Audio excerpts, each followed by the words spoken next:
And it's really in moments of sickness when you realize how grateful you are for life, how badly you want to get back into life because you need to put a pause on it.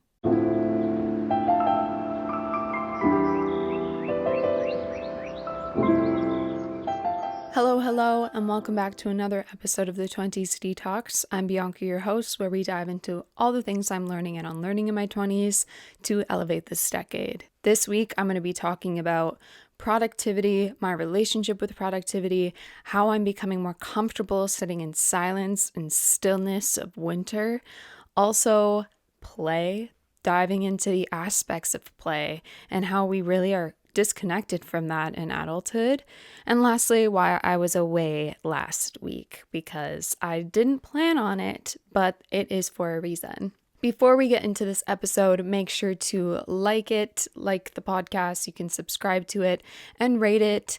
It's just very simple and costs you nothing if you are enjoying it, and just really helps me out. Last week, I took a full week off from the newsletter and the podcast. I actually took 2 weeks off from the newsletter, and it wasn't intentional. It was because I had injured my back. I injured my back about 6 weeks ago, and because of that, I just needed a week. Like, the pain was unbearable. Anybody who has ever thrown their back out knows how painful it really is.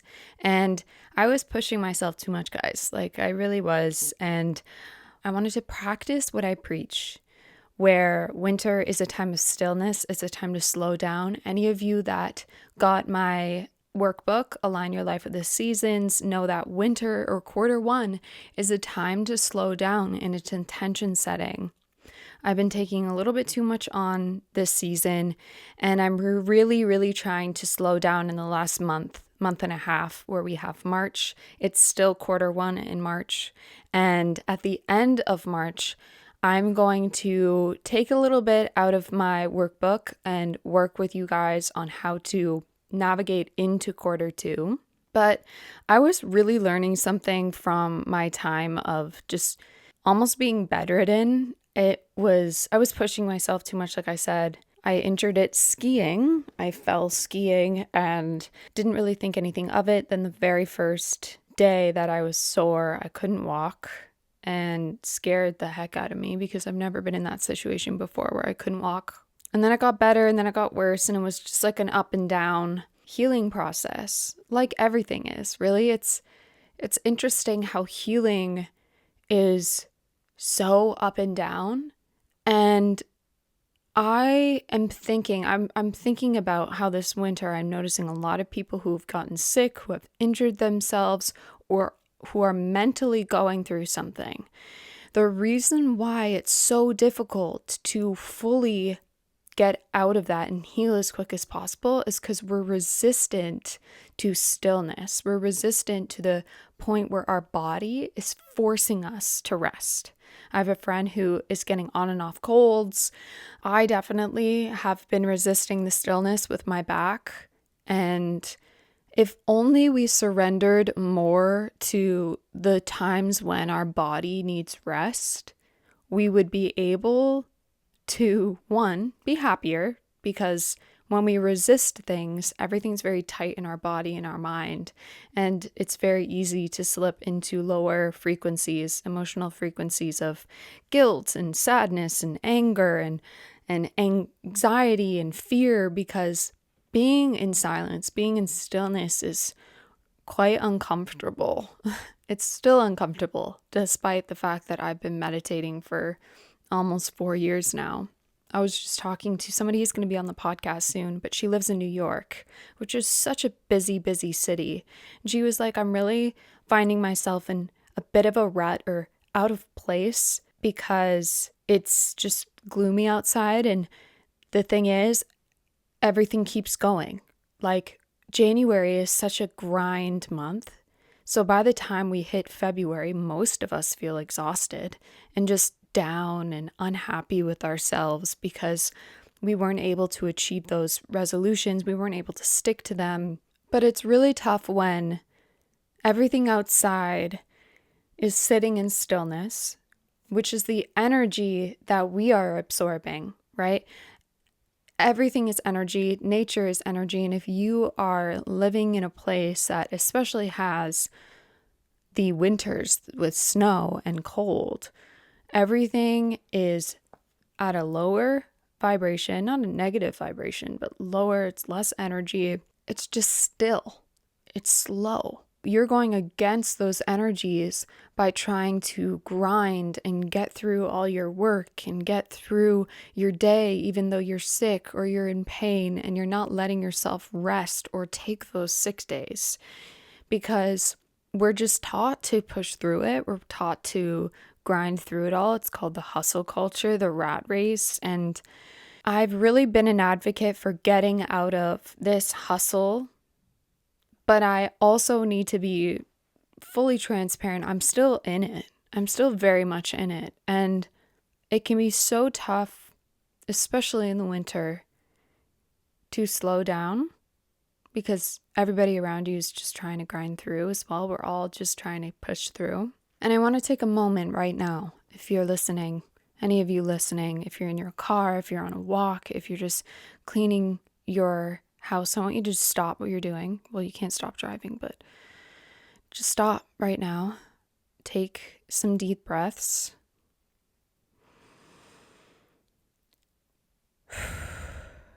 Just take a moment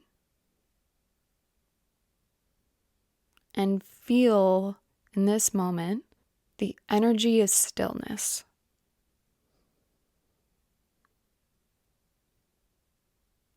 Listen to how quiet it is.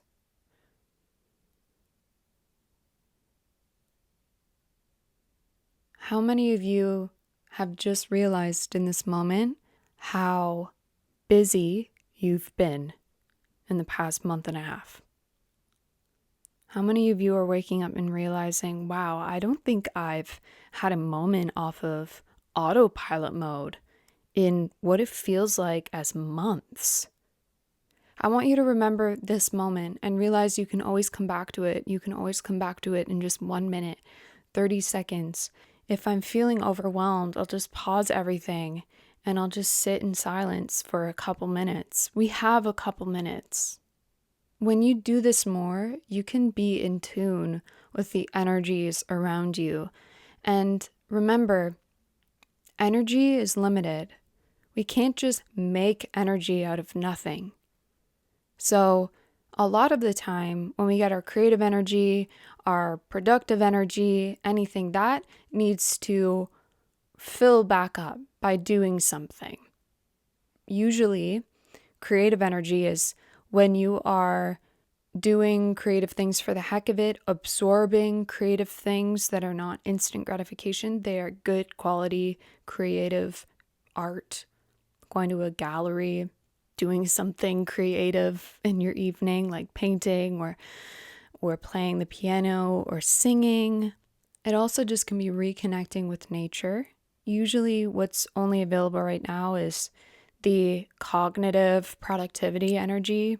And because of that, because that part is on overdrive and the creative energy is a little bit lower because the energies out around us are less than, right? There's nothing blooming at the moment in nature. And we're putting so much of our effort into our work, which I get it. Like, we need to make a living because that is unbalanced. Be okay with sleeping more. Be okay with saying, you know what? I want to do something more low key tonight. Are you guys okay with that? When you tell your friends that you'd rather stay in than go out, I want you to pay attention to the energy and the pace that you're going. Jay Shetty says this, are you going at the pace of love? And when you stop and you ask yourself, am I going at the pace of love? Most of us are going to say no. Most of us feel like we're rushing through life. Most of us feel like we're running out of time. And Kayla Rose from Skinny Dipping also mentioned this. When you feel like you're rushing, that's not your higher self. That's your ego. Your ego is trying to tell you you're running out of time. But divine timing is not rushed. You can't rush to get to divine timing. It just happens. You align with the divine timing. So sometimes when you feel like, oh my gosh, I'm completely exhausted, what do you need to maybe take a step back from? What do you have in your power that you can take a step back from to let yourself recalibrate? Last week, I needed to take a break from the podcast and I need to take a break from the newsletter because I can't, unfortunately, quit my job and I can't drop my classes for school, but I could take a break from this. And I know that you guys are not going to leave me in a week like, oh my goodness, she didn't post on Tuesday. Screw her. I'm not going to listen to her. Winter teaches us such an incredible lesson to be more comfortable in stillness and in silence, so that when energetically high months of the spring and the summer, you are able to lead with your higher self. It's in moments of surrender when things really start to take a turn. I decided last week, you know what? I need to surrender to my injury right now. I need to realize this is really happening. I can't push myself, and as much as I want to go skiing outside with how amazing of a winter we've had, I can't push myself. I can't go to the gym. I can't overly stretch and do all these exercises because I know it's going to set me back. I know I want to be better, but sometimes you need to surrender to your situation and allow your body to heal. Sometimes we forget that when we're in a state of depression or sickness, it's literally like our bodies are doing the best they can. I don't know why that's making me emotional, but I think like I see us grinding so hard and trying to make it by every day, and our bodies are shutting down, and we're getting frustrated with our bodies and angry with our bodies, but our bodies are begging us to see like we're trying the best we can, but you're not giving us rest. You're not letting us rest after an injury or sickness. You're not letting us have fun. We're working so much, and my inner child is just like curled up in a corner being like, what about me, dude? Like, I miss you. And that's leading to my next point. What makes you fall in love with life again? Because I know this is a time of the year where so many people are in a rut. I have a TikTok that is how to get out of a rut, and I have a podcast episode, and every single year around this time, it gains way more exposure because this is the time of the year where the hardest lessons come to resurface. And getting yourself out of a rut is primarily, the first thing is surrendering to the fact that you're having this experience, listening to what it's trying to teach you. Depression is deep rest from your sense of self. What is something that you've been doing that doesn't align with you? Have you been seeing somebody you shouldn't be seeing? Have you been doing something that you shouldn't be doing? Have you been pushing yourself too far? That your mind is like, I'm tapping out. Like, I'm sorry, but you're not listening to me. And sometimes if it isn't mentally, it's physically, and your body taps out. And it's really in moments of sickness when you realize how grateful you are for life, how badly you want to get back into life because you need to put a pause on it. It puts things into perspective. And if we don't listen to what really matters, we're going to fall right back into it. I went for a walk the other day with my sister. I can walk, thankfully. I can't do big hikes or anything, but walking is so good for my back. And I asked her, what makes you fall in love with life? And she and I were just talking for a little bit, and one of the things we both agreed on is spending time with friends and family often. So often. I want you to just think about a few people in your life, even if it's one person in your life who you feel after you spend time with them builds your energy up. You are so excited about your life. You're excited about your days. And in moments when you were in sadness, where you couldn't see that, you're like, oh my gosh, silly little me, like I forgot how wonderful life is. And sometimes just spending an evening with one of your best friends or on FaceTime, or I've been doing game nights with some of my friends, like that makes me so happy, and they're so simple. So please, if any of you can, try and make an effort while we are all,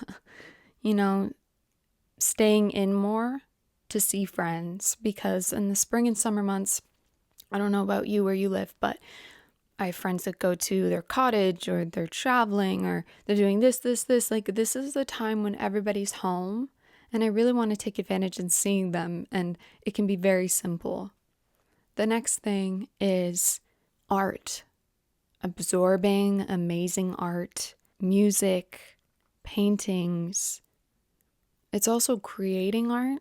Like the podcast and the newsletter is art to me, and that makes me so happy and fulfilled because I'm able to use both sides of my brain. Everything feels balanced.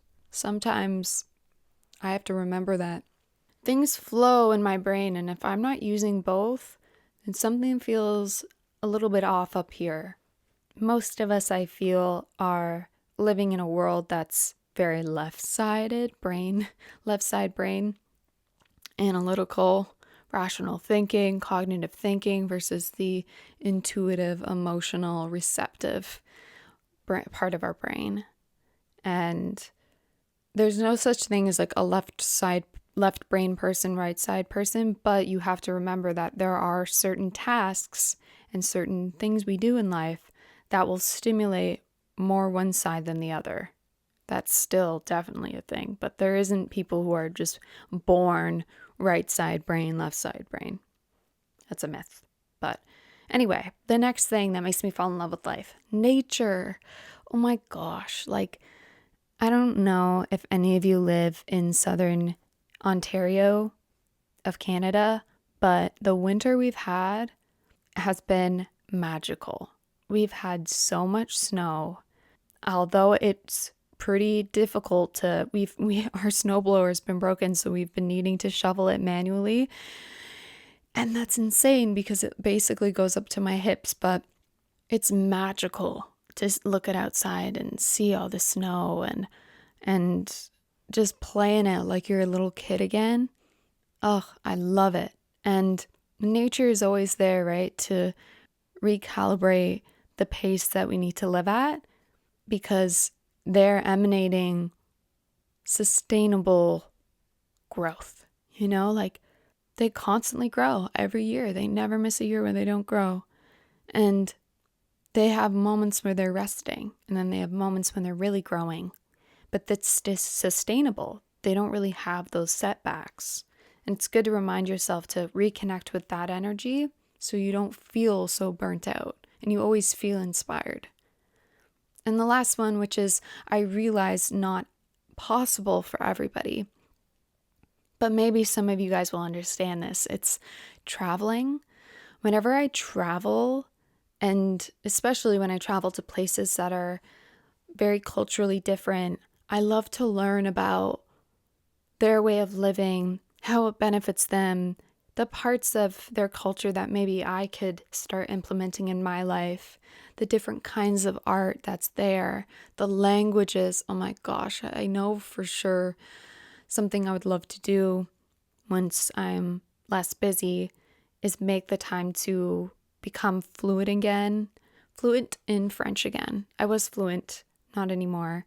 I'd also love to be fluent in Italian and learn Norwegian to honor my ancestors. Traveling just really does something to me to reset any sort of burnout I've had, any sort of creative block, because you're allowing yourself to reabsorb all this creative, novel energy.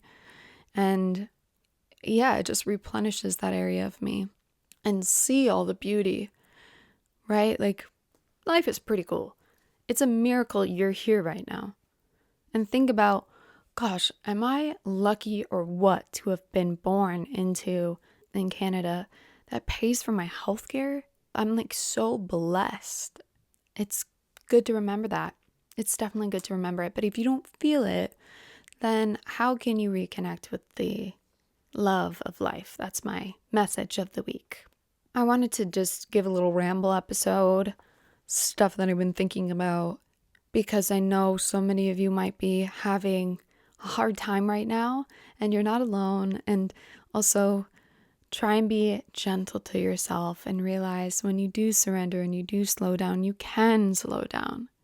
And Rachel, my friend who is on a previous episode, she really reminds me about the importance of slowing down and how that is going to expand me so much further than just trying to push through to burnout. Because the quality isn't there when you're in those stages of early to late burnout. The quality isn't there in what you're creating and what you're doing. If you want to learn more about any tips that I have on this upcoming Sunday, I'm going to be having a whole newsletter about it and sharing more tips on how to fall in love with life if you've been feeling like you're in a bit of a rut. I always give an action of the week there so you can put it into your own life. Thank you guys so much for listening. I appreciate you, and I'll see you guys next week. Bye.